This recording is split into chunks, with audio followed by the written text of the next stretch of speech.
Hello everyone, I'm Freaky and welcome to the video. My friends, when it comes to Yu-Gi-Oh, we want to get as many cards into our hand as fast as possible, either through monster effects, or trap effects, or spell effects. Trap cards like Reckless Greed, where you draw 2 cards but you miss 2 draw phases. There's Pot of Desires, you draw 2 cards and you banish 10 cards from your deck. There's Pot of Duality, you look at the first 3 cards on top of your deck and you choose one of them to go to your hand. And there's also Pot of Extravagance. You banish 3 or 6 monsters from your extra deck, and you draw 1 for 3, and you draw 2 for 6. And of course, there's the all-time favourite, Pot of Greed, but sadly, that card is banned, so you're not allowed to use it.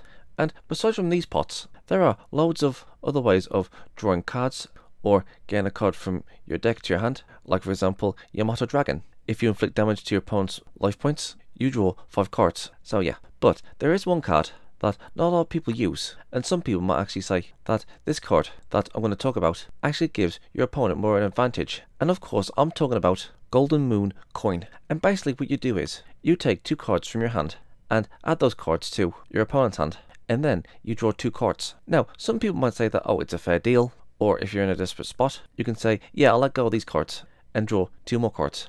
But the thing is, you don't want to give your opponent cards that you need to complete your strategy, or cards that he'll use on you. Now I know what some people are going to say. They're going to say, Freaky, why would you make a video solely on this card? Well, the thing is, when it comes to Golden Moon Coin, from what I've gathered, there really isn't any cards that goes well with Golden Moon Coin. Like if there was another card that says, if this card is in your opponent's hand, he special summons it on your side of the field.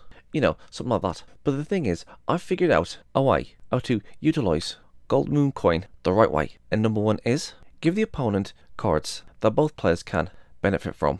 For example, when they have peace, both players don't take any damage and both players draw 1 card. Or another example, Chicken Game. You play 1000 life points to either increase your opponent's life points, or you draw a card, or you destroy this card. And the player with the lowest life points don't take any damage. So basically, any cards that benefit both players. Or there's number 2, there's the 50-50 chance of winning cards. For example, let's just say for example that you've got Cup of Ace. Let's just say for example that you've got 2 of those in your hand, and you use Gold Moon Coin, and you send 2 Cup of Aces to your opponent's hand, and you draw 2 cards. And the thing with Cup of Ace is, if it's heads, you draw 2 cards. If it's tails, your opponent draws 2 cards.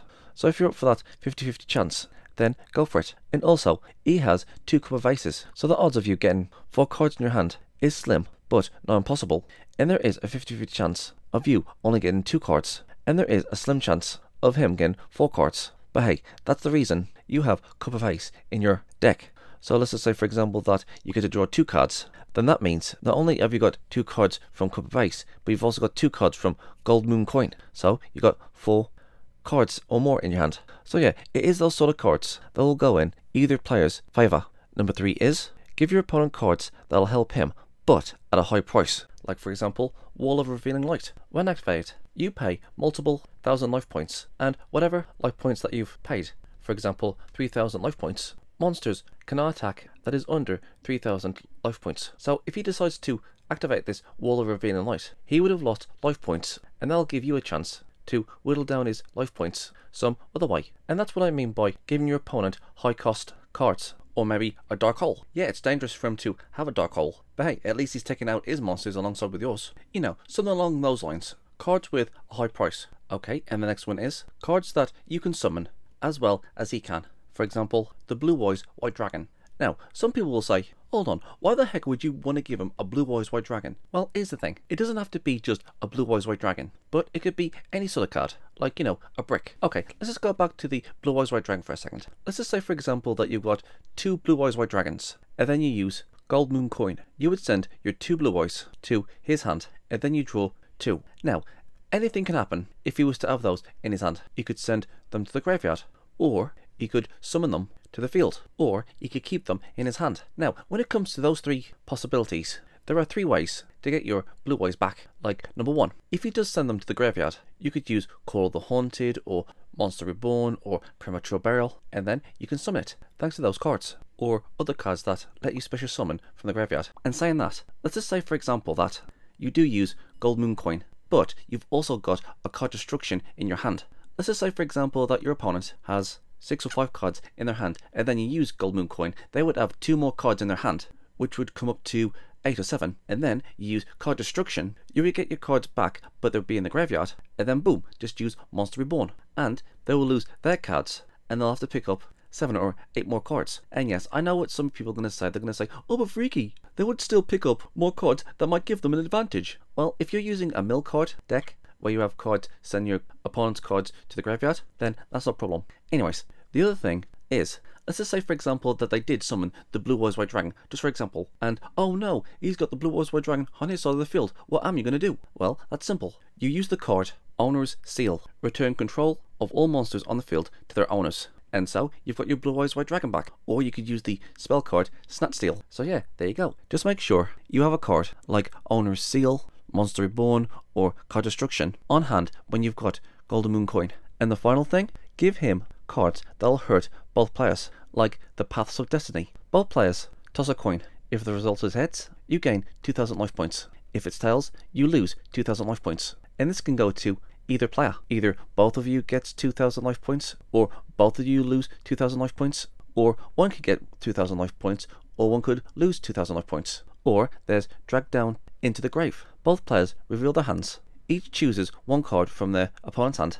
Then you discard the chosen card, and then you draw one card. And both players can do this. You know, basically cards that can hurt both players, not just your opponent. So at the very least, both of you will get the equal share of pain. Maybe, like, let's just say for example there was a Yu-Gi-Oh card that says both players lose 1,000 life points. That's what I mean by hurting both players. So it doesn't matter if you have it or your opponent has it, you're both going to end up hurting each other. Or, here's another example, they can be brick cards. Like, let's just say for example that you've got a card in your hand, and it can be one of two things. One, it's not that good of a card, like for example Ojama Yellow or Ojama Black or Ojama Green.